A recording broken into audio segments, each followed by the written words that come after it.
الحمدللہ رب العالمین والصلاة والسلام علی سید الانبیاء والمرسلین اما بعد فاعوذ باللہ من الشیطان الرجیم بسم اللہ الرحمن الرحیم۔ السلام علیکم ناظرین، میں محمد عابد خان ہوں اور آپ یوٹیوب چینل دیکھ رہے ہیں۔ ناظرین، وزیر اعلیٰ مریم نواز شریف بی بی مریم نے ائمہ مساجد کے لیے 25,000 روپے فی کس دینے کا اعلان کیا ہے اور ہر مہینے یہ دیا کریں گی، ٹھیک ہے۔ اور یہ جو ہے مساجد رجسٹرڈ ہو گئی ہیں، ڈیٹا لے لیا ہے، 65,000 مساجد ہیں اور اس پہ بہت وہ پڑھ رہے ہیں، یعنی کہ کنٹینٹ بڑھ رہے ہیں، مطلب کہ ویڈیوز بہت سارے لوگوں نے بنائی ہیں، ہر مکتبہ فکر کے علماء ویڈیوز بنا رہے ہیں اور ٹی ایل پی کے جو حامی علماء ہیں وہ بھی ویڈیوز بنا رہے ہیں اور ڈر خوف میں مبتلا کر رہے ہیں کہ اب پتہ نہیں کیا ہو جانا ہے، اور اب یہ ساری مساجد جو ہیں وہ گورنمنٹ کے کنٹرول میں چلے جائیں گی، ٹی ایل پی ختم ہو جائے گی۔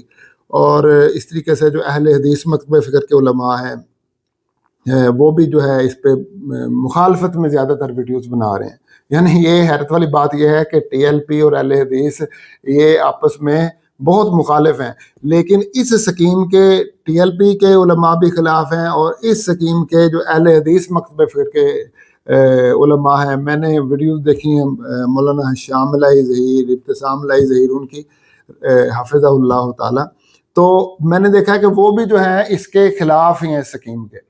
اچھا، اس کے علاوہ بعض علماء ہیں، جیسے میں ان کا نام لیتا ہوں، مفتی کامران شہزاد صاحب جو ہیں اور حسن الیاس صاحب جو ہیں، اور میں جاوید احمد غامدی صاحب کو لے لوں، وہ کہتے ہیں کہ کنٹرول ہی مساجد کو چاہیے کہ گورنمنٹ مساجد کو کنٹرول کرے، ان کی تنخواہیں وغیرہ سارا جو انتظام یہ خود کرے۔ اچھا، یہ جی صورتحال ہے اس وقت۔ مطلب کہنے کا یہ ہے کہ ایک وہ طبقہ ہے جو چاہتا ہے، جو سیکولر طبقہ ہے، جو لبرل طبقہ ہے، وہ چاہتا ہے کہ گورنمنٹ مساجد کو کنٹرول کرے، سارا انتظام خود سنبھالے، ائمہ کی تنخواہیں بھی خود دے، سارا جو ہے وہ سلسلہ یہ خود ہی چلائے۔ اور دوسرا طبقہ وہ ہے کہ جو کہتا ہے کہ انتظامیہ مساجد چلائیں۔ اب صورتحال یہ ہے کہ کیا یہ سکیم جو ہے یہ کامیاب ہوگی کہ نہیں ہوگی، تو اس طرح کر کے کافی سوالات ہیں ذہن میں، اور بعض لوگ کہتے ہیں کہ کیا یہ ٹی ایل پی کے خوف میں یہ سکیم چلائی گئی، تو کیا اس کے پیچھے کیا عوامل کار فرما ہے۔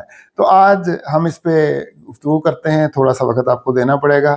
پہلی بات تو یہ ہے کہ اس سکیم کے پیچھے دو جو ہیں وہ یعنی مجھے جو لگتا ہے کہ دو اس کے پیچھے چیزیں ہیں۔ ایک تو یہ ہے کہ جو سانحہ مرید کے ہوا، اس میں جو کچھ بھی ہوا ہم اس پہ ڈسکس نہیں کرتے۔ مطلب میں سمجھتا ہوں کہ ٹی ایل پی کی شدت پسندی اپنی جگہ پہ، سب کچھ اپنی جگہ پہ، لیکن ہوئی زیادتی ہے۔ اس مسئلے کو اچھے طریقے سے سالو کیا جا سکتا تھا، جو کہ سالو نہیں ہوا۔ یہ میری رائے ہے، میری ذاتی رائے ہے۔ ہو سکتا ہے کہ آپ لوگ اس سے اتفاق نہ کرتے ہوں، آپ کو بالکل حق ہے اس مسئلے سے اتفاق کرنے کا، اور یہ میری ایک رائے ہے۔ میں کوئی رائے آپ پہ مسلط نہیں کر رہا، یا میں کسی پہ مسلط نہیں کر رہا، اور میں یہ نہیں کہہ رہا کہ سارے اسی رائے پر چلیں۔ میری ایک رائے ہے کہ یہ ایک اچھا طریقہ نہیں تھا اس مسئلے کو ہینڈل کرنے کا، اس سے اور بگاڑ پیدا ہوا۔ اچھا، اس سے پھر کیا ہوا کہ جو مریم نواز ہے اس کے خلاف ایک اوپینین کھڑا ہو گیا، یعنی جیسے کہ پورا پنجاب ہی، کیونکہ بریلوی مکتبہ فکر زیادہ ہے پنجاب میں، تو اسے لگا کہ تو سارے بریلوی میرے خلاف ہو گئے، تو اب میں کیا کروں۔ تو اندر سے کسی نے خبر دی، یعنی کہ رائے دی کہ آپ اس طرح کریں کہ یہ کام کریں، تو اس طرح ان کے زخموں پہ مرہم رکھا جائے گا اور کہیں گے واہ واہ واہ واہ، بلے بلے، مریم نواز نے تو بڑا کام کر دیا، مریم نواز نے تو دل جیت لی ائمہ مساجد کے۔ تو اس طریقے سے پھر یہ ہوگا کہ ائمہ مساجد جو ہیں ان کے ٹی ایل پی کے خلاف ہو جائیں گے، اور لوگ جو ہیں وہ ٹوٹ کے وہ گورنمنٹ کے ساتھ جو ہے وہ جڑیں گے، یا گورنمنٹ کی رائے کا احترام کریں گے۔ مطلب مشورہ دینے والے جو ہے وہ تجاویز دیتے ہیں ہر طرح کی۔ تو ایک تو اس کے پیچھے یہ تجویز کار فرما تھی میری رائے کے مطابق۔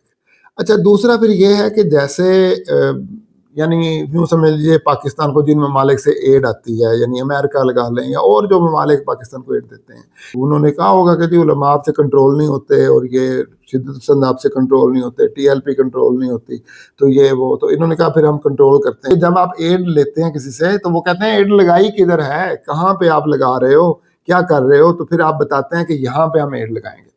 تو دوسری یہ ریزن ہے. یہ جی 2 وجوہات ہیں جس کی وجہ سے یہ اسکیم رکھی گئی. اب آ جاتے ہیں اس بات کی طرف کہ اسکیم کامیاب ہوگی کہ نہیں ہوگی.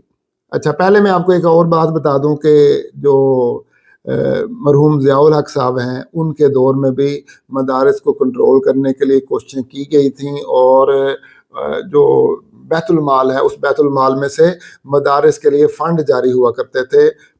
اب مجھے نہیں پتا کہ اب بھی جاری ہوتے ہیں کہ نہیں جاری ہوتے, لیکن اس وقت یہ جب ضیاء الحق آیا تھا, یہ میں 80 کی بات کر رہا ہوں کہ 80 کی دہائی میں یہ کام ہوتا تھا, تو فنڈنگ اس وقت بھی ہوتی تھی مدارس کو. اب پتہ نہیں وہ ہوتی ہے کہ نہیں ہوتی, مجھے اس کا نہیں پتا. کوئی مدارس کا ہوگا بندہ جاننے والا محترم وغیرہ, تو اسے زیادہ بہتر طریقے سے پتا ہوگا.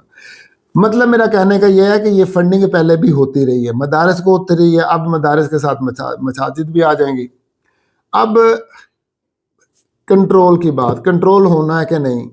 کنٹرول بالکل نہیں ہونا, یہ میں بتا دوں. آپ چاہے 25,000 کا 50,000 بھی دے دیں, لاکھ بھی دے دیں, کنٹرول نہیں ہونے لگا. کیونکہ جو اصل ریزن ہے خرابی کو پکڑ ہی نہیں رہے کہ جڑ کیا ہے خرابی کی. وہ نہ آپ نے پکڑنی ہے, نہ آپ سے پکڑی جانی ہے, نہ ہی آپ نے اس طرف جانا ہے, نہ لبرلز اور سیکولرز جو ہیں انہوں نے آپ کو اس طرف لے جانے دینا ہے. ایسا ہونا ہی نہیں ہے. تو اس لیے جڑ آپ سے پکڑی نہیں جانی اور مسئلہ حل نہیں ہونا, کامیاب نہیں ہوگی اسکیم. دوسری بات یہ ہے کہ جو گورنمنٹ ہوتی ہے ان کے پاس اتنا زیادہ پیسہ نہیں ہوتا, اور خاص طور پہ جو پاکستانی گورنمنٹ ہے, یا یوں سمجھنی پیسہ ہوتا ہے لیکن دل نہیں اتنا ہوتا کہ ائمہ مساجد کو اتنے پیسے دیے جائیں یا مساجد پہ یہ 25,000 روپے لگایا جائے. تو یہ چند مہینے, 1 مہینے 2 مہینے 3 مہینے, بس زیادہ سے زیادہ 1 سال یہ کام ہونا ہے. اور 1 سال بھی بڑی ہمت ہے اگر 1 سال ہو جائے, تو اس کے بعد یہ سلسلہ ختم ہو جانا ہے. تو پھر نہ یہ سکیم ہوگی, نہ اس سکیم کا نام و نشان ہوگا. وہ تاریخ میں لوگ یاد کریں گے کہ ہاں وہ کوئی تھی مریم نواز, اس نے ایسے اسکیم لگائی تھی, لیکن پھر یہ مسئلہ ہو گیا, پھر یہ ہو گیا, پھر یہ ہو گیا, اس لیے اسکیم ناکام ہو گئی. تو ایسے ہی اس سکیم نے بھی ناکام ہو جانا ہے. تو نو ٹینشن, کوئی ٹینشن لینے کی ضرورت نہیں. جو سیکولر اور لبرل طبقہ ہے جو بڑا خوش ہو رہا ہے کہ اب مساجد کنٹرول ہو جائیں گی, انہیں کوئی خوش ہونے کی ضرورت نہیں ہے, مساجد میں کنٹرول نہیں ہونا. اور جو ٹی ایل پی یا دوسرے لوگ جو اہل حدیث یا بریلوی مکتب فکر کے یا دیوبندی مکتب فکر کے خوف زدہ ہیں اس بات سے کہ اب گورنمنٹ کو جو ہے ڈیٹا ہمارا لے لیا, پتہ نہیں اس نے کیا کر دینا ہے اور کیسے کیسے کنٹرول کرنا ہے. کچھ بھی نہیں ہونا, کوئی کسی نے کنٹرول نہیں کرنا, نہ ہی آپ نے کنٹرول میں ہونا ہے, اور نہ ہی گورنمنٹ میں اتنی اہلیت ہے کہ آپ کو کنٹرول کر سکے.